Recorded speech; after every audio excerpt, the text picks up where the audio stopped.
안녕하세요. 알밤입니다. 오늘은 숫자 하나로 시작하겠습니다. 천문. 폴란드가 한국에서 구매하기로 한 K9 자주포의 숫자입니다. 천문이면 폴란드 전체 포병 전력을 통째로 한국산으로 교체하겠다는 뜻이에요. 계약 규모요? 20조 원. 이건 단순한 무기 수출이 아닙니다. 유럽이 한국 무기를 선택한 역사적 순간입니다. 오늘 알밤에서는 K9 자주포가 어떻게 세계 1위가 됐는지, 그리고 K방산의 미래를 알차게 파헤쳐 보겠습니다. 준비되셨습니까? 시작합니다. Part 1. 유럽이 한국을 선택한 이유. 자, 먼저 이 계약이 얼마나 큰 의미인지 짚고 넘어가야겠습니다. 폴란드는 러시아 바로 옆 나라잖아요. 나토의 최전방이고 유럽 안보의 핵심입니다. 이런 나라가 자국 방위의 핵심 무기를 한국에서 사겠다는 겁니다. 이게 얼마나 대단한 일인지 아시겠죠? 폴란드만이 아닙니다. 2024년 기준으로 K9 자주포를 도입한 나라를 보면요. 폴란드, 핀란드, 노르웨이, 에스토니아, 호주, 인도, 이집트. 전 세계 10개국이 넘습니다. 총 수출 대수는 1,700문 이상. 세계에서 가장 많이 팔린 자주포가 됐어요. 여기서 의문이 드실 겁니다. 유럽에는 독일, 프랑스 같은 방산 강국이 있잖아요. 왜 굳이 한국? 맞습니다. 당연한 질문이죠. 독일의 PGH-2000, 프랑스의 시자. 다 유명한 자주포들입니다. 그런데 유럽이 한국을 선택했어요. 이유는 딱 세 가지입니다. 첫째, 성능. K9 자주포는 분당 6발에서 8발을 쏠 수 있습니다. 독일 PGH-2000은요, 분당 3, 4발이에요. 2배 가까이 빠릅니다. 전장에서 포병의 생존은 뭐로 결정되는지 아세요? 쏘고 빠르게 이동하는 겁니다. 쏘고 나서 같은 자리에 있으면 적의 역공격 목표가 되거든요. K9은 3분 안에 진지를 바꿀 수 있어요. 이게 세계 최고 수준입니다. 둘째, 자동화. 일반 자주포는 5, 6명이 운용합니다. K9은요, 3명. 자동 장전 시스템이 들어가 있거든요. 포탄 올리고 장전하고 발사하는 과정이 거의 자동입니다. 쉽게 말해 사람이 적게 필요한 거죠. 유럽은 지금 인구 감소로 난리입니다. 군인 수도 계속 줄어들고 있고요. 적은 인원으로 높은 화력. 이게 유럽이 원하던 거였어요. 셋째, 가격. 독일 PZH-2000은 대당 약 100억 원 합니다. K9 자주포는요? 60억 원. 성능은 더 좋은데 가격은 40% 저렴한 겁니다. 가성비가 말도 안 되는 거죠. 더군다나 한국은 납품도 빠릅니다. 독일은 주문하면 3, 4년 기다려야 하는데 한국은 1, 2년이면 인도예요.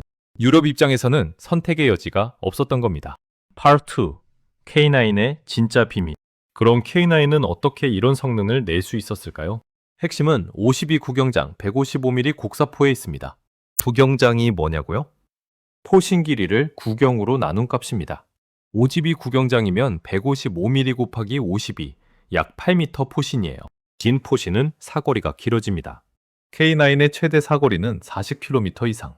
일반 포탄으로 30km, 로켓 보조 포탄으로 50km까지 갑니다. 이게 무슨 뜻이냐면요.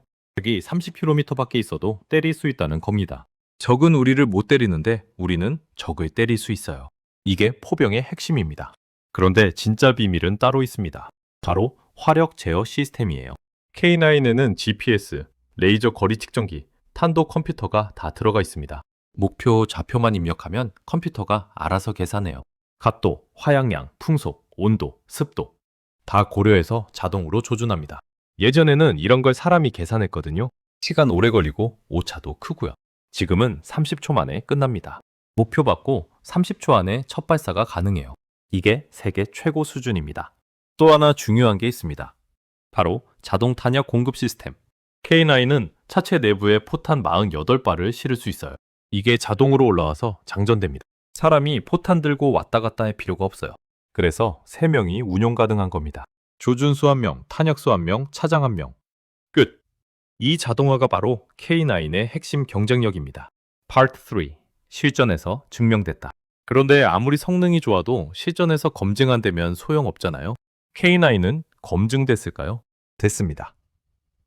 그것도 유럽 전장에서요.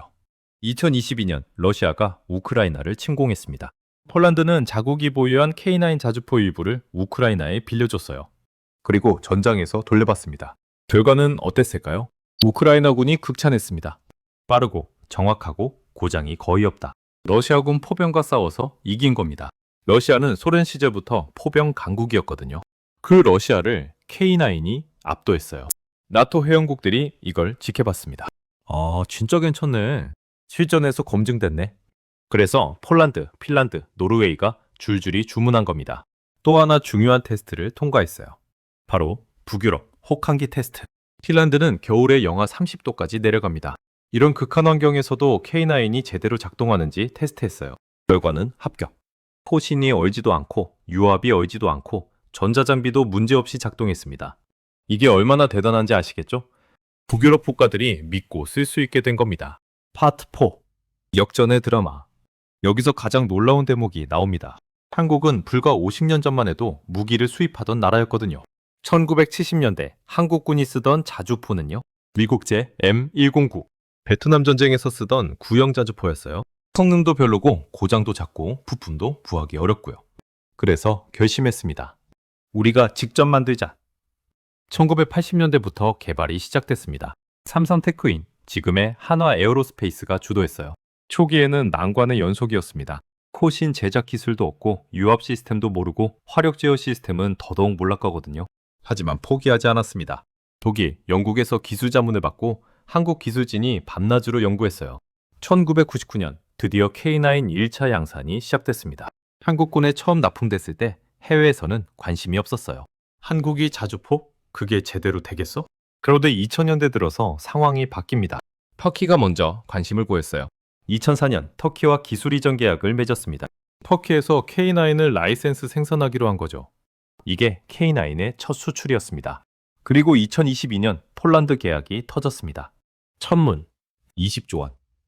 역사가 뒤집힌 순간이었어요. 무기 수입국이 세계 방산 수출 강국이 된 겁니다. 2024년 기준 한국 방산 수출액은 140억 달러, 약 18조 원이에요. 이스라엘, 프랑스를 제치고 세계 9위에 올라섰습니다. K9 자주포가 이 기적을 만들어낸 겁니다. Part 5. K방산의 미래. 이쯤 되면 궁금하실 겁니다. 그래서 시장은 얼마나 되는데요?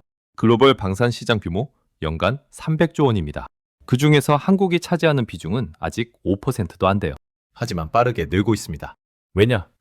첫째, 러우 전쟁 이후 유럽이 재무장하고 있거든요. 독일은 체너 유로 약 140조 원을 국방비로 쏟아붓기로 했어요. 폴란드는 GDP 대비 4% 이상을 국방비로 쓰고 있고요. 이 돈이 어디로 갈까요? K9 자주포, K2 흑표 전차, FA50 전투기, 한국산 무기입니다. 둘째, 중동과 동남아시아 시장이 열리고 있습니다. 사우디아라비아가 K9을 검토 중이에요. 인도네시아는 이미 도입했고요. 이집트, UAE도 관심 보이고 있습니다. K9이 문을 열면 다른 무기도 따라 들어갑니다. K2 전차, 천궁 방공 미사일, 해상 무기까지요.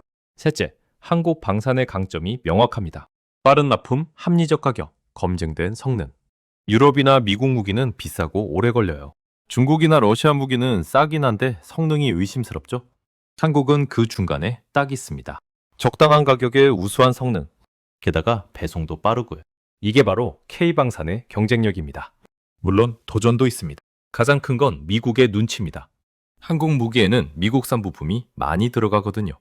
예를 들어 K9의 엔진은 독일 MTU 엔진이고 일부 전자장비는 미국제예요. 한국이 무기를 수출하려면 미국 정부의 승인이 필요한 경우가 많습니다. 최근엔 좀 풀리는 분위기지만 여전히 변수예요. 또 하나는 기술 유출 우려입니다.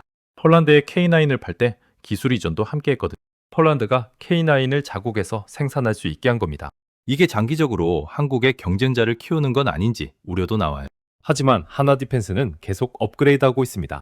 K9A1, A2 버전으로 계속 성능을 높이고 있어요. 기술 격차를 유지하려는 거죠. 마무리. 자, 이제 정리하겠습니다. K9 자주포가 세계 1위가 된 비결. 첫째, 성능. 분당 6에서 8발, 자동화, 40km 사거리. 둘째, 가격. 독일 대비 40% 저렴. 셋째, 실전 검증. 우크라이나 전장에서 증명. 넷째, 빠른 납품. 1인연이면 인도. 이게 전부가 아닙니다. K9은 단순히 자주포 하나가 아닙니다. 한국 방산의 상징이에요. 무기 수입국에서 수출 강국으로 올라선 역전의 스토리. 50년 만에 이뤄낸 기적입니다. 2024년 한국 방산 수출 140억 달러. 2030년에는 300억 달러를 목표로 하고 있습니다. K9 자주포, K2 전차, FA50 전차, 천궁 방공 미사일, K방산이 세계 시장을 두드리고 있습니다. 여러분은 어떻게 생각하십니까? K방산의 미래 어디까지 갈 수 있을까요? 댓글로 여러분의 생각 들려주세요. 알밤은 계속해서 세상을 알차게 분석하는 콘텐츠로 찾아오겠습니다. 구독과 좋아요, 알림 설정 부탁드립니다. 지금까지 알밤이었습니다.